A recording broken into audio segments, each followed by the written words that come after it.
नर्मदे हर मैया, नर्मदे हर.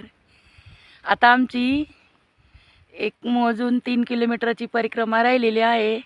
हे शेवटचं जंगल आहे ना. आता हा कदाचित शेवटचा व्हिडिओ असेल. आता एक तासाने आमची परिक्रमा पूर्ण होईल. मैया आता आम्हाला दर्शन देईन, मैया दिसेल आम्हाला. आणि आता काय बोलावं आणि काही नाही. ही माझी ताई माझ्यासोबतच होती. आम्ही आलो तेव्हा सोबत आलो. आमची परिक्रमा आम्ही सोबत केली. झाले असेल थोडेफार खटके पण उडतात. ती मैया भांडणं लावायची कामं करतेस, पण आम्ही खूप प्रेमाने राहिलो. भांडलो बी, पण एक दिवस भांडलो असेल तरी तो लगेच संध्याकाळी बोलायला लागलो असेल. हा माझा दादा, हा शांतू, हातकरेवरती शांतू. हे माझं पोरग, हे माझ्या पोरानी. मावश्यो एकदा आवाज दे रे, एकदा आवाज दे रे. माझा दादा इतका गोड आवाज द्यायचा, मावश्यो असं. मला प्रेम करणारे हा माझा दादा. एवढं प्रेम नाही कोणी देऊ शकत आम्हाला. हा माझा दादा इतका गोड दोघांनी दिलं,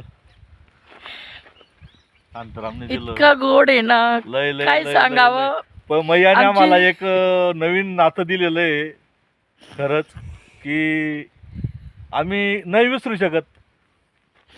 ही माझी ताई. भेटतात परिक्रमावासी, पण आमचं ही चौकट म्हणजे आमचं घर तयार झालेलं होतं. हे एका कुटुंबासारखं राहिलो आम्ही परिक्रमेमध्ये. फार फार म्हणजे फार. आणि कधी असं कधी कोणाला जाणवलं नाही परिक्रमेत की वेगवेगळे लोक आहे बुवा. असं सर्वांना वाटलं की हे एका फॅमिलीतले, असंच वाटलं. असं कोणीच म्हटलं नाही की हे वेगवेगळे बुवा. ही सर्वात मोठी आणि नोंद करण्यासारखी बाब आहे. सगळ्यांना आमचं हे घर म्हणजे 4 भिंतीचं घर तयार झालेलं होतं.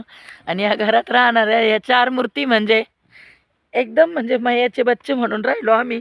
पण आता एकमेकापासून सोडून जाणं म्हणजे आम्हाला खूप दुःख वाटतंय. म्हणजे मैयाला पण सोडून जाण्याचं जेवढं दुःख होतंय ना, तेवढं तेवढं हे आम्हाला सगळ्यांना एकमेकांपासून सोडून दूर जाण्याचं जाण्याचं आहे. होतंय.